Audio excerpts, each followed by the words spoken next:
Wagwan teammates. Go viti. To go for. Hey, by there, it's another beautiful weekend, and it's another beautiful episode. If you see us seated before you, you know you're chilling with the baddest, the illest, the smartest, and part of the from the best part of Kenya. See, western side of Kenya, Tinakongana, the smartest people. I don't know. This is Nyanza though. But we're still on the western part of Kenya. Anyways, it's okay. I'm not sleeping. It's okay. After took 1 minute in. Anyways, what do we say? Wagwan teammates? Wagwan. Okay, now you see, today as we seated before you guys, manze, we're gonna be talking about beautiful stuff. Let's educate each other, manze. And it's all about edutainment. We're not here to give opinions, as you already know. And this is not a blooper, but this is the Advice You Shouldn't Take podcast.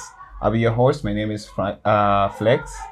As always, my name is Cliff. My name is Bright. Welcome to Advice. And guess what? Just hold it right there, man. For the first time in this episode, we are having our first guest. None other than... Hi, my name is Grace. And I'm so excited to be the first guest to be in this podcast. Another level of grace. Grace is abundance in this house. Grace. Grace in abundance. Grace in abundance. Let's be honest. Two advice that go hand in hand. Hurt people, and once bitten, twice shy. Now, as you've already heard that, today we are talking about traumatic experiences. Yeah. Have you been in a traumatizing relationship? Have you been in a traumatizing situation? From family relations to gender relations and just even friendship as a whole. Now, our take from the podcast is, you see, what if we are not a woke generation and we are just people who have been educated and more convinced about how we deal with our emotions, because we try to find the right language to explain our pain. But at the same time, we ask ourselves, if you remove the hashtags, the therapy language, and above all, the behavior that we have, will it still look the same if we just live a healthy life without all the PR? I don't know about you guys, to our listeners and to our viewers, but to my panelists, what's your take on that, Cliff?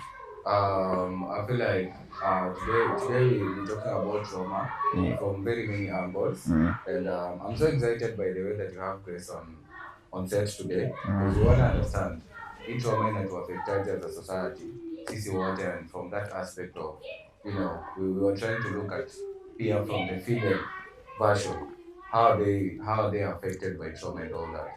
So I feel like I'll pose my first question to you people today. According to you, Cliff, what is trauma? Trauma in just like 2 or 3 words.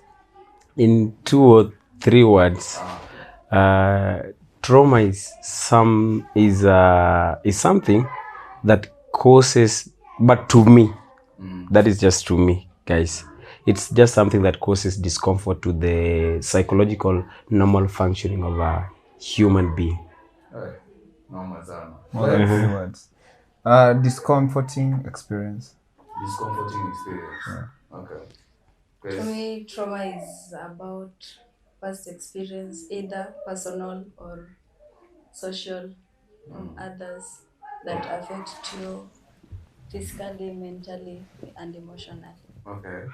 So, do you any of you have sort of a traumatic experience that you people have gone through that you wanna put outside? Hey. Mnazifikiria, but you can't talk about it. Well, let me tell you. You see, being a guy is just a traumatizing experience on its own, man. Because imagine, you are a guy, nobody tells you about fatherhood. Number one, if you have brothers, you have to emulate the spirit of brotherhood. You have to? Emulate the spirit of brotherhood. And it means that you have to traverse all these things about life on your own. As a man, manzemi have been traumatized. Kwanza, my first primary school, Hey man, those teachers, hata kama you guys wanted the best from me. Anyway, actually anza hivyo mapema. Bro, I used to get beaten, bro. Cliff. Eh? Wachani na mambo ya No, primary. Unasemaje ndugu yangu? No. Unajua ukilenga mambo ya primary na yangu pia ilianzia tu huko. Okay. Yeah, and by the way, mine is all about family, by the way. I've faced family trauma. Do you know that nimekuwa chokora hapa Kisumu? Nilikuona bro. No, you never saw. Bro, but lakini unajua ndio maana nakuangalianga hivi. Haikuwa for long, but ilikuwa for something like a week, I think so. Back in 2017. Within that one. Ilikuwa attachment ya kwacho. But I just tried for You tried? No, sivungoje. I tried for a week. Like, I remember back in 2017. No, ilianza back in primary school. I remember I was there's this post in a cabinet secretary for security. I don't know what they do in primary school. So I was in that post in 2017. Then I used to be checking about the classes and all these other stuffs. Like wanafunzi wakitoka shule, you have to make sure that the safety of the chairs, there's this life straws and these other things. So apparently there was a teacher who used to stay in school. Now, by 2017, I didn't know how to use these other stuffs like phone and all this. I was not exposed. Nilikuwa na ile akili ya ushago. Ilikuwa shags. So there were some students from class 8 that were in, I remember it was class 3. Nilienda kucheck. Alafu from there, kitu ilipotea. Mem card ilipotea. Mem card inafanya ya mwalimu alikuwa na hizi radio za kucharge. So alikuwa na charge radio. Unajua shule za shags pia siku hizi ziko na stima.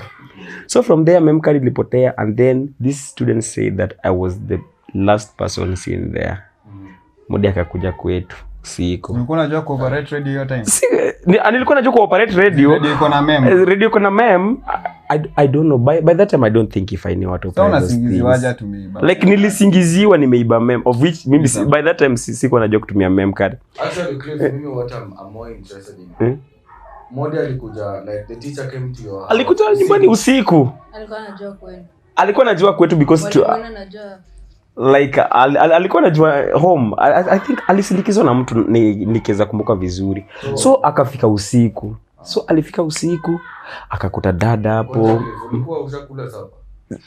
Hatujakula sapa bado, mama anapika. Mode ameingia. Akasema memory yangu ilipotea, and Cliff ndiye alionekana kwa hiyo room wa mwisho. Makiu, I think there's this curiosity that happens mtu akiwanga mtoto, like you just want to invent things, hizi vitu. So unajua like dada kanza like hiyo memory ni mtoto ni kama ndiye amechukua. Unaona hii light ni yeye ndiye ameharibu. Hii TV yangu ni yeye ndiye inataka. So ilikuwa tu story. I had nothing to say. Plus mimi nikisingiziwa I cannot speak. Like siwezi ongea. It was a rough night. I remember it was a rough night. So Cliff, just hold that thought for a second. Tunarudi kwa hiyo story. So Grace, you ever been in a traumatic experience whether kama ni family perspective and how wanasema friends ama like in a relationship type of way? Nimeko kwa zote. Starting from Ebu jaribu kuchunga the most interesting one. The most interesting one. It's something yenye still. Ajua pia if oja heal, you can't talk about it. Yeah. I think we are gonna get to how we are gonna get past trauma and all that. So I tunataka to for a second to focus on the traumatic experience and then how we are gonna deal with it and all that. Yes, you ever been in any that you feel you're free enough to share in this? Free enough to share? Yes. Talk to us. Your friends, having someone ni beshte yako, then you are there for them, but yeye anakuchosha mentally, physically, because this person is always going through something, and I have to be there for them. Mimi nafa kujinyima ndio bad. Like the moment nitashinda nimekaa hapo nikikusikiza, niko na mashida zangu, but nafa sasa nanyamaza ndio nikusikiza. Like it's traumatizing because it's not always about you. I also have my things. But then again, I feel like hiyo ni kujitakia tu. Yes. Because you ever wonder why people are called people pleasers? Like, you choose to be there for those people. You either choose or you don't. Like, me, I feel like Plesnifika in life, man. If you just want me to be pouring into your cup and you're not pouring into mine, sorry for my friendship, chill mate, but fuck that, man. Okay. I'm not doing none of that shit, man. So Grace, please. But I feel like you don't understand what it takes to be friends with somebody. I have been. Because let me tell you, sometimes you've been friends with somebody for so long that you have to take you know, it to their you know what, Bright? Yes. Me personally, if I have to be there for you, you have to be there for yourself first. Okay. Yeah, you have to be there for yourself. You can be telling me a story I'm pouring out to you. Then you're not there for yourself. Like you ever the same story we are repeating over and over. You have to be there for yourself. Me come on, like me. I have you as a friend, and then you keep on bogging me down with your issues. Say you're in a relationship, and then you keep on bogging me down with issues about your relationship, and then we tell you, or like, I advise you. I'm not the best at giving advices, but already, weapon, I feel like you're like in the thick of it, and umechoka and bado unaenda tu, and then you still bring all that. I also have my other things to do. Yes, uko na vitu zako za kufanya, but this person is hurting. Mimi siwezika nikiona mtu anaumia. That's me. Mimi niko hivyo. Personally, Mimi I'll just be there for this person. Personally, Grace, hata mimi sasa. I used to be you, by the way. Sasa kau umeanza ona hiyo mambo yangu. Unasema huwezi kaa ukiona watu wakiumia. But anyway, Cliff was talking about something. So Cliff, how did you like go past kitu wote with the family and all that? So ilifika after the teacher alienda, dada akaniambia like you have to provide your mem card. Nikamwambia dad, mimi sijui kutumia memory. Ningeipeleka pale sikuwa na simu. 2017 huko unajua kutumia memory. I'm interested. Ilikuwa ni memea storage capacity ilikuwa. Alisema ni 2GB, I think so. 2GB or 8GB. Teachers, walimu surely. Walimu 2GB. So 2GB nikija kuendea kwa kina mtu usiku surely. So ikakuwa hivyo like so I think sikukula hiyo usiku. Nilinyimwa chakula. I can't remember, but I remember hiyo night sikukula. Then I'm the one who slept late. Then dada kitoka kesho asubuhi akaniambia nikirudi kwa hii nyumba kama hujarudisha hiyo meme. It was on a Saturday. Na sikupate kwa hii nyumba. Na tusipatane kwa hii nyumba. So I had 200 bob in my pocket. So I've been saving at 200. So nikonsider I've never been to Kisumu. But this 200 anaweza fikisha Kisumu. So nikapita mlima nikafunganya tunguo zangu na kila nilitembea, I think nilitembea for something like 1.5 kilometer. Ndio nipate 200 ikinifikisha Kisumu. Nikafika Kisumu. So From where? From Homa Bay to Kisumu. 200. Yeah, actually it was 200 by then. Kwa sure wewe si nomad, una jeans za Masai bro. You're being personal. Because we know Masai. Shout out to Masai in the building. Like, I had to walk. I had to do this. So and then nikafika Kisumu, I don't know where to go. Nasungeni call bro. But so surely. Like, let me just ask you, bro. Uko na sombile, you got 200 shillings, man. Literally, unaamua upande gari na tuso. Badala uende tu tafute menu ya tuso basi. Like I didn't know. But by that time, what you have to look at. It was Cliff alikuwa mtoi. So sometimes for a kid the solution is not as mzazi amekwambia nisikupate kwa hii nyumba. 2017 Una miaka ngapi? 2017 I was in class 7 by then. Class 7 into 20 years. 2017. Kijana mnamuona. So ngoja. Nah, make it make sense, bro. 2017. We are 2026, right? Yeah. So that's 9 plus 7. So, yo. Cliff, how old are you right now? No, achana na hiyo. Achana na hiyo mambo utamwaga unga. But anyway, we've looked at it from your aspect, Cliff, and we kind of see when your society inaweza kupush to a corner with some traumatic experiences and inaweza fanya. I'm so happy, Cliff, for some reason you found a way of going back home, and I applaud you for that.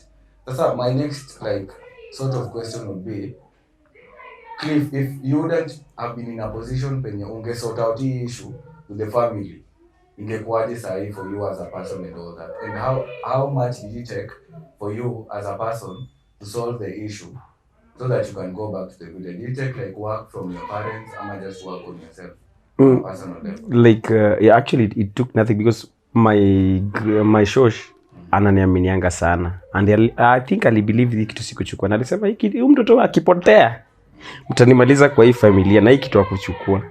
Si unajua I think I heard that the teacher came and apologized. I think walipata hiyo memory kind of something then wali alitrace hadi akaipata but then I think nilipotea for 2 weeks kama naranda tu Kisumu.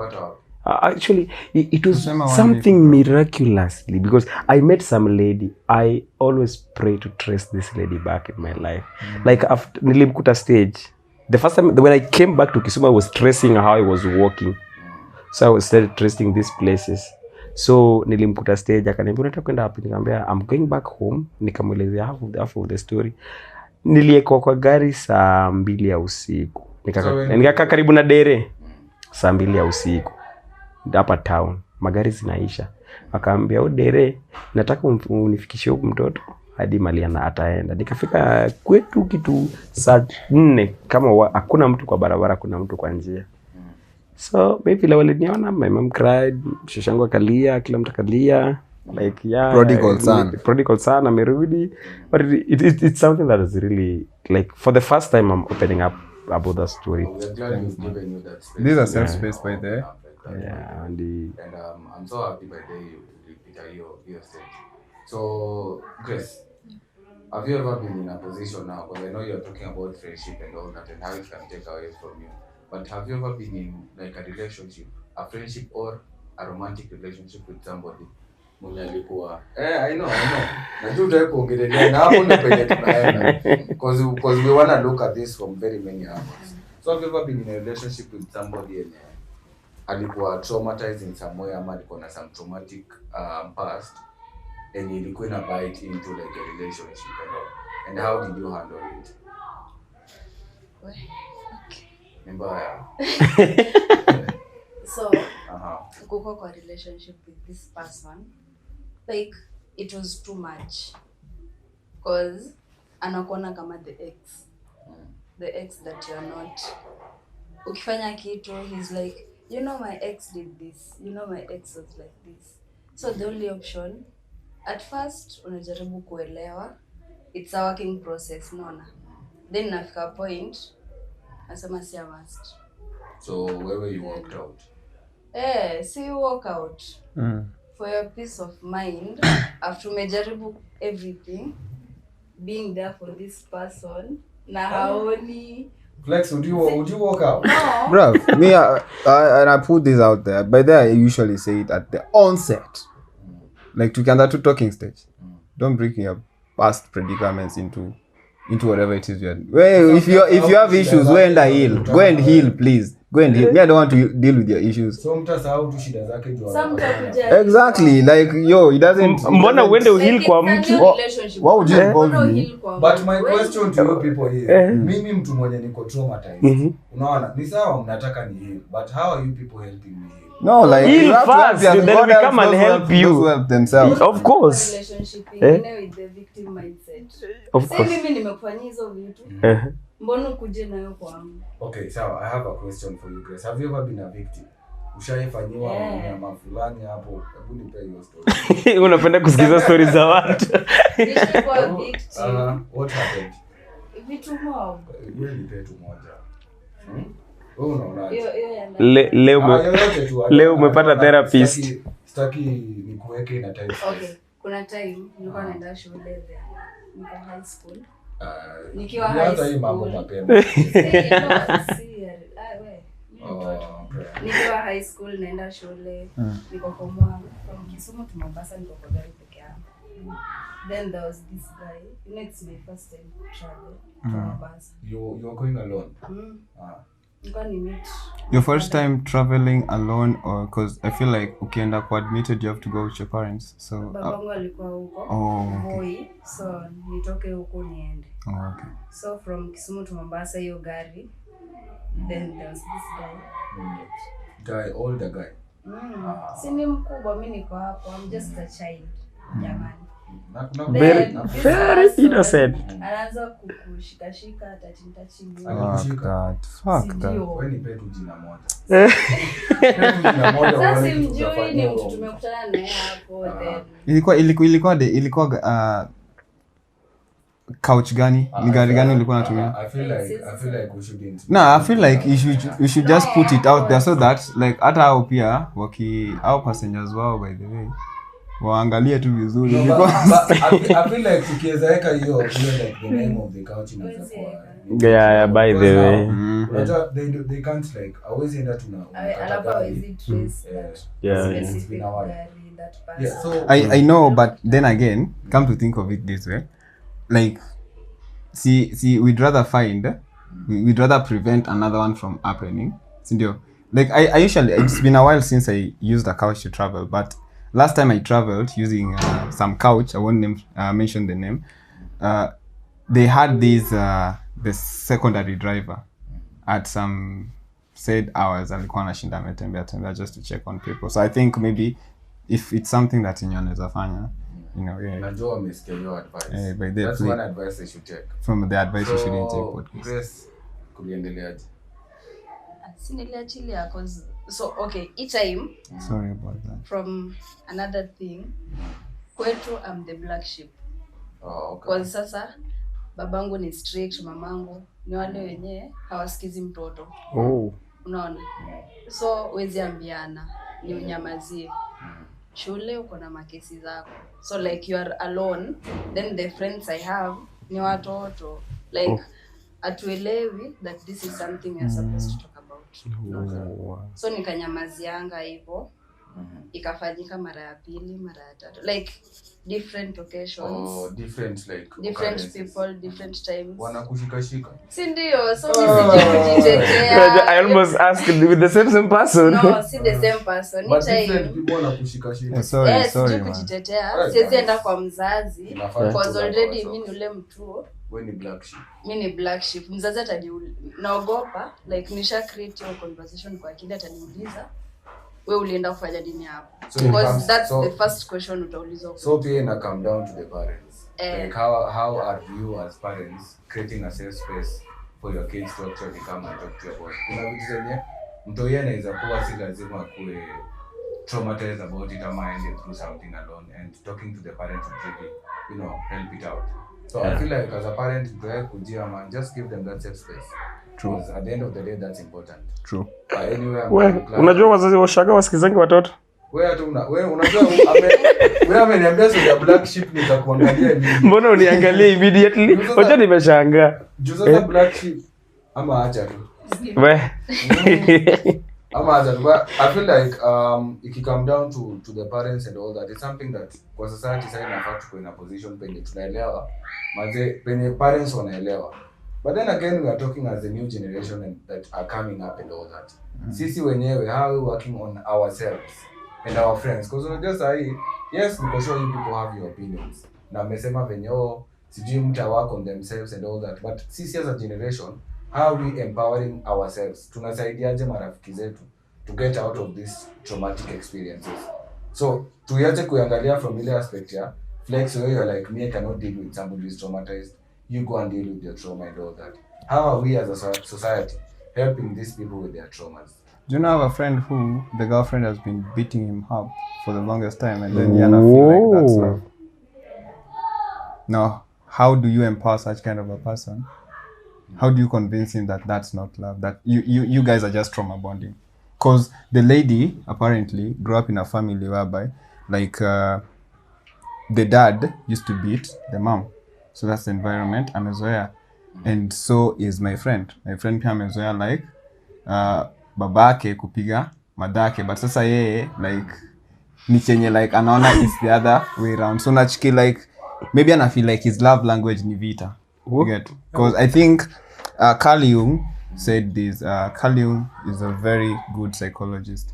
He's done several books, and he mentioned that men fall in love with what they're used to.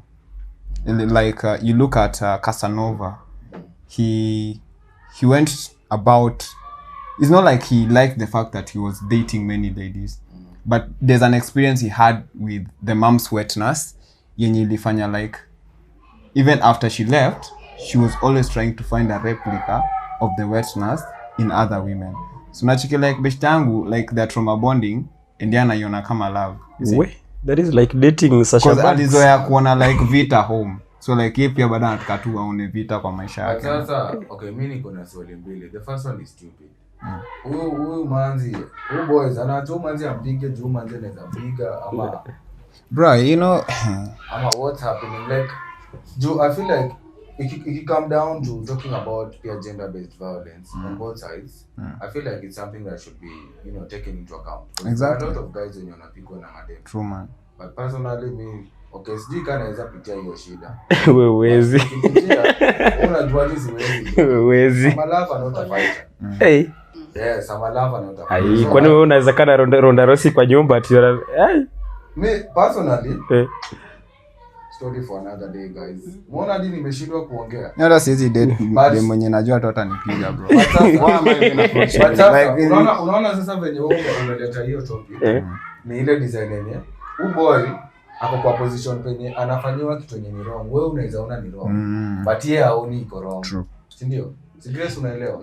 Sasa boy sisi kama mabeshte zake ama sisi kama watu tunamjua.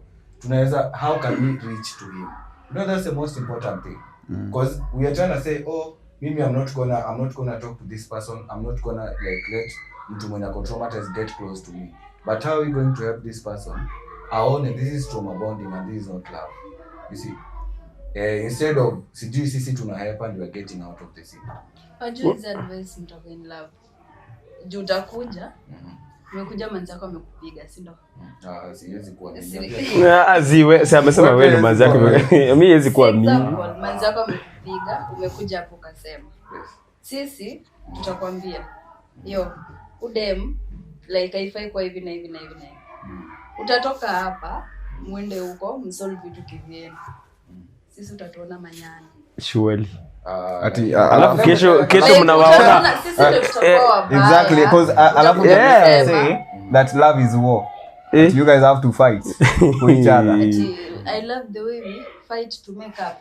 Fight ni. Alafu upate hiyo ndo caption ya WhatsApp na selfie na nyinyi mshapeana advice. Let's just be honest. Our generation is hiding behind a lot of hashtags.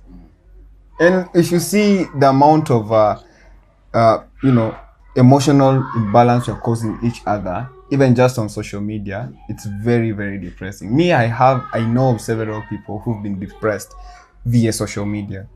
And if you're our viewer or our listener there, be very careful to know the signs. Like somebody just can't be putting a very nasty comment on your feed and then you're just okay with it. Like, let's call out those people. Because kuna online bullying hapa hivi nje manze. Several people find it very difficult to even have social media because of what they underwent online.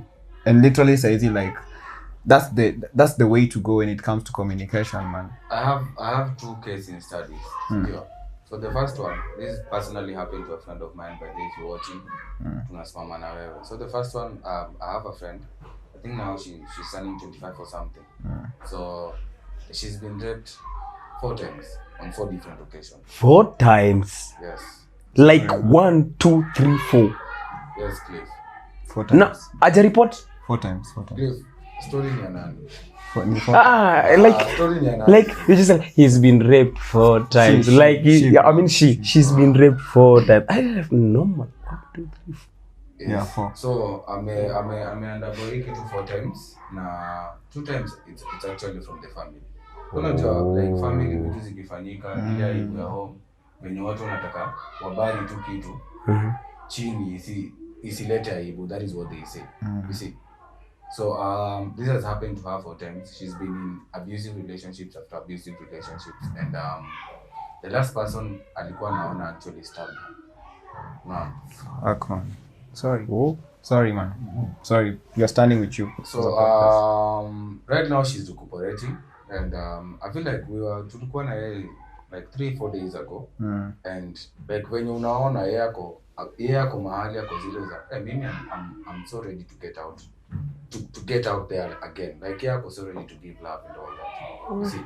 So from a position yenye mimi nasimama na angalia niaje hii kitu inaweza kuwa definitely me I know I'll be traumatized, you see. And that is why when we were sitting down we felt the urge ya kuleta like a female host peer guest, I mean, atueleze what it is like, because I know maybe you haven't lived that experience. But what do you think inaweza kuwa inaeka huyu manzi in a position penye now it's like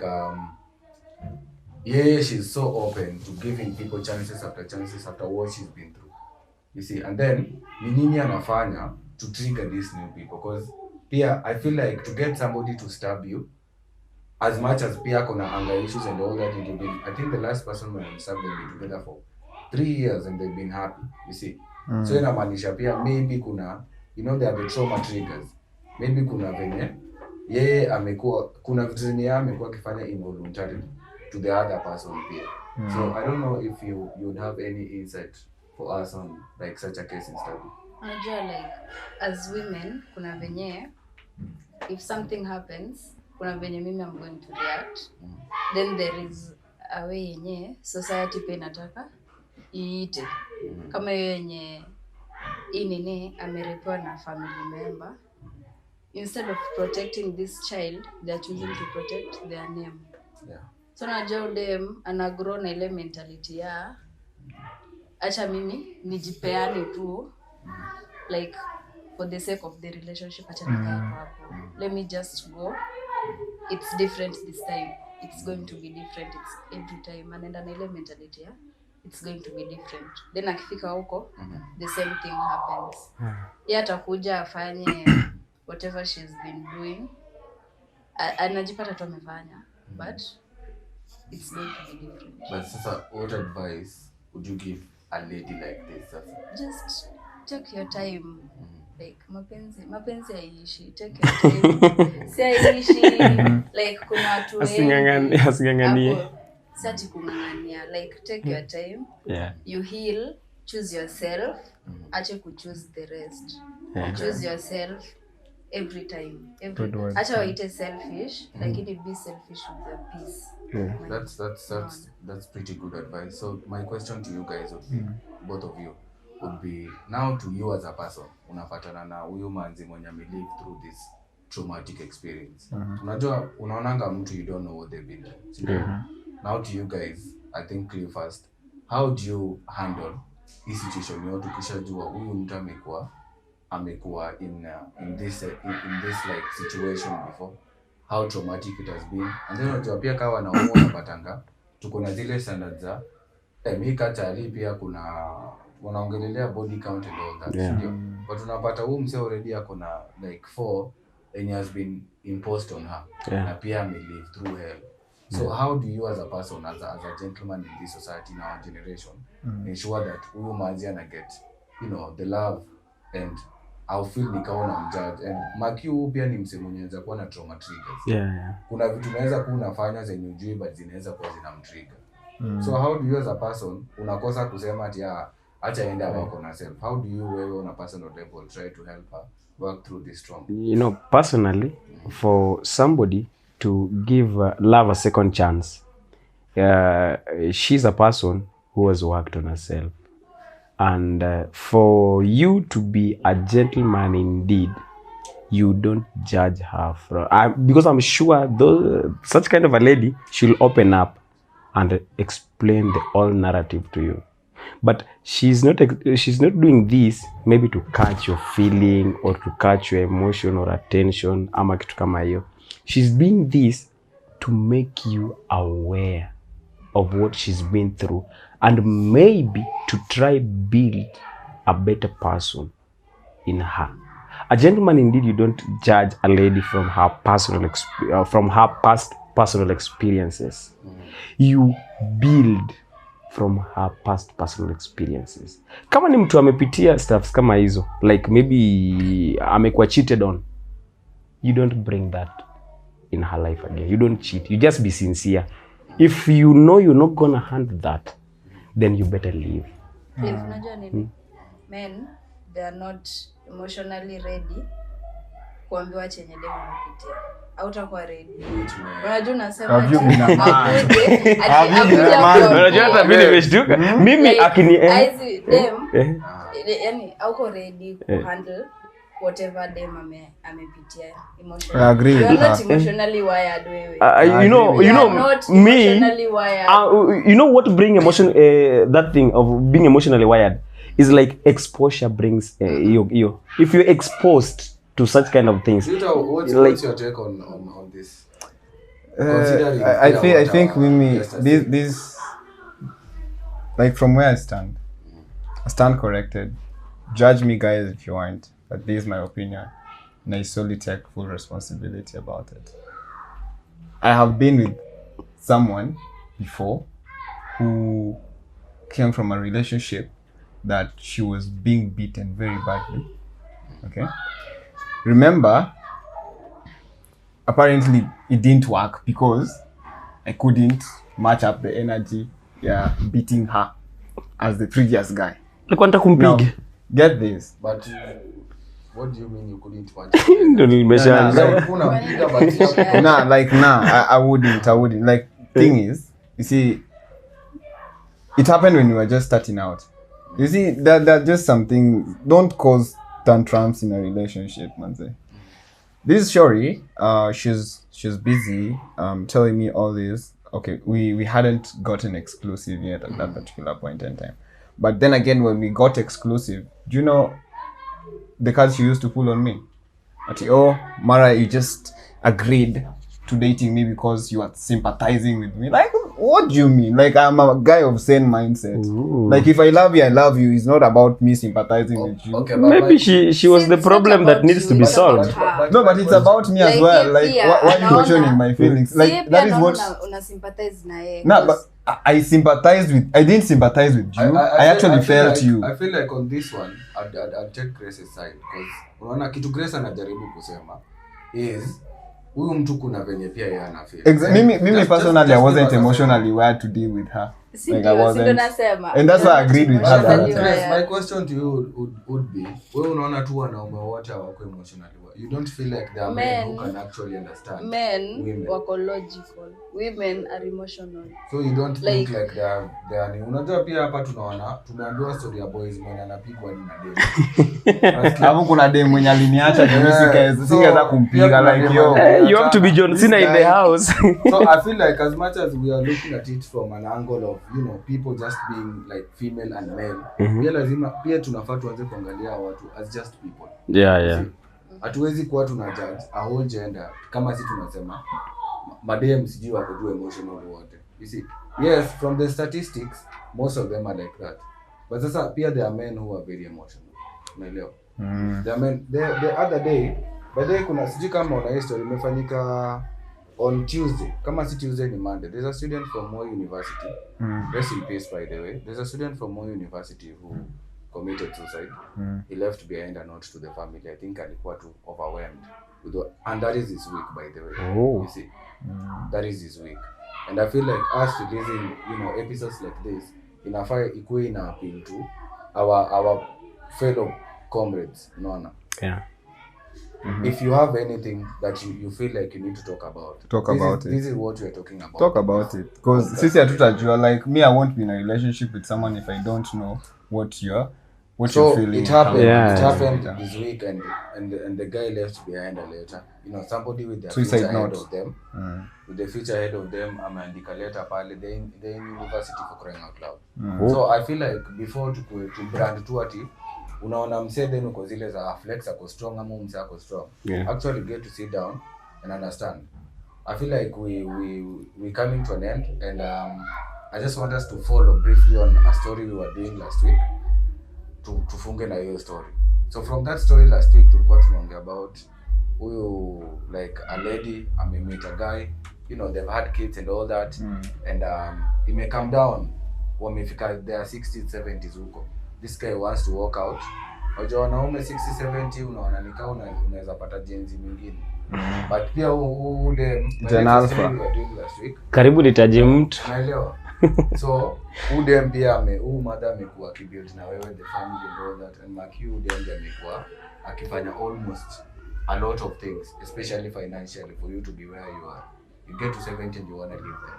Najua hii pia kuna in a way inakuwa very traumatizing for this like old lady now. Sindio? Yes. Sasa for you sasa in a situation like this, I know hatujapiga hiyo miaka yote, but in a situation like this, what advice do you think would be best if that, you know, young mama gets? For the lady. Yeah, for sasa hakuna kitu anaweza fanya, like she just accept Zeeka tu. and move on. Like umefika 60 zeeka. Unazeeka na mauchungu. Si hakuna kitu naweza fanya. Kwa 60 hata bado kidogo haijapona. Mtoto mdogo. Zeeka bro. Hakuna kitu naweza fanya because imehappen. Umebuild na yeye, I realize you're not the person for him. Akamove. Kubali tu. So if it happens to you, just be like, you take it in and you move on. Unakaa ngumu, like just take your time and heal. Sasa shida ni Unacha mali zote. Ukifika 70, time imeisha bana. Na sio nyimebaki. Juu sasa utadu. Okay, ni sawa. Grace amekaa hardcore ni kama anaweza vumilia. Like sasa utadu. I'm not gonna lie. 60, 70, you guys mnaachana. And this is why I keep on telling people by the way. Use this at your own risk. Be careful who you build with. Because some people will actually use you as the foundation and go build a very beautiful structure with somebody else. The fact that it's at 60, haimaanishi ati like haezi end up. I feel like hebu niulize hii swali. I feel like unaona ukikana mtu all this while in their lives. You know, for somebody if you met in your 20s and now you're in your 60s, you make in a relationship for over 40 years. Huwezi sema tu msali nitangana. You see? Do you know that even the Bible says abundance speaks, the mouth comes from the heart? Kwani wewe hizi siku zote tuna build. Flex amesema hapa kitu mzuri. Like wewe unatumia mtu kama foundation then unajenga Burj Khalifa, like mbona usimwache? Sasa hii ndio kitu yenye nawauliza. Kitu yenye nataka pia muelewe. Muangalie from this guy's perspective. Labda amefika hiyo mahali wako 60 sijui 70. But sasa huyu like the better half pia ameanza kuact up. Kumbe hata apparently hakuwa the better half. Wewe zeeka pole. The ukiachwa at 60, that's on you. Like by then I feel like how you guys are handling. No, me I'll give you tough love by the way. Like tough love. I'm gonna be honest. 60 umeachwa. Yo, why is still nini si 60 you're only remaining with 7 with 10 bro. By the past 70 nataka kufa. Like, yeah, of course it's the sunset. But anyways, today we are talking about trauma. It's a very wide topic. Sasa nika tunaweza maliza in one sitting. Special shout out to our guest, of course, Grace. Welcome. Thank you for coming in, man. Welcome. Your insights top notch. We really want to have you again. Hii topic hatujamaliza. We really want to have you again in the near future. Now, ikifika hii part of the show, this is where we give our parting shots. Namanisha our, last statements considering, what you think about trauma and all that. So I think Flex, you're up. I think I'll begin by saying, Grace, you're such a very strong woman. You see, for you to actually undergo that, just your teen years, okay, it's very good, and it's wise that for me to note that you healed and you decided even to give guys chances, because for some ladies ingekuwa normal. So healing is the only thing we can do when you're traumatized. But number one, begin by talking about it. Speak. Make your point be known, but do it in a very respectable way. So that's my closing shot. Thank you very much for making time to everyone else. And, yeah. Cliff. Yeah, personally, I would say that this issue to do with the trauma is something that is very vast. But one thing I would say is that when you want to speak about yourself or something that you've passed through, speak from the positive side of healing from it, not the negative side of having passed through it. Yes, the positive side has to, you have to pass through it, but what are you building from it? Are you wiring people into believing that maybe, like the case of my sister Grace, like case yake ina jenga mse from that thing, but don't speak to wewe ambao uko hapo nje, usiongelele to a point like people feel like men are the same, men are dogs, ladies are the same, ladies are dogs, so you speak to a point that you are educating people. However much we have such, because hata katika safari ya sijui nini kuna kuanga na mburukenge, I don't know. There's this safari ya kondoo, safari ya nini, safari ya kuku, ukuanga na mburukenge. So even in the life of men that we live, there are other people that have to be evil for the life to be complete. Thank you, Cliff. So Buta says speak, umesema speak positive, ndio? Mimi my parting shot ni ile, like stop with the stop necessarily stop. Jifunze ku avoid the victim mentality ya kujiuliza why always me. Wacheni Baloteli. Like usiwe na hiyo victim mentality saa zote, cause wewe mwenyewe ukijita mkutano wewe pia wewe si mzuri. At some point some things do happen and they do happen for a reason. Maybe mine happened ndio nikuje niseme out loud. Yeah. Mtu mwingine apate the courage ya kuongea. Mimi I didn't have the courage hadi after 4 years. So like hivyo tu. I'm sure hiyo mkutano yako ilikuwa na allowance. Cliff. Anyway, that was our parting shot from Flex. Flex amesema speak about kitu inakusumbua and all that. Speak about the trauma from any aspect, from any angle and all. Our brother over there, Mr. Cliff mwenyewe amesema, you know what? Speak positively. Yes, imekusumbua, you're traumatized about it, but look at it from a positive angle, try and fix yourself before you come out like that. And of course our super guest amesema niaje, don't be a victim. You see, it's how you're a victim, you've gone through this, but chin up and all that. That's our time. This is Advice You Shouldn't Take podcast. That was another episode.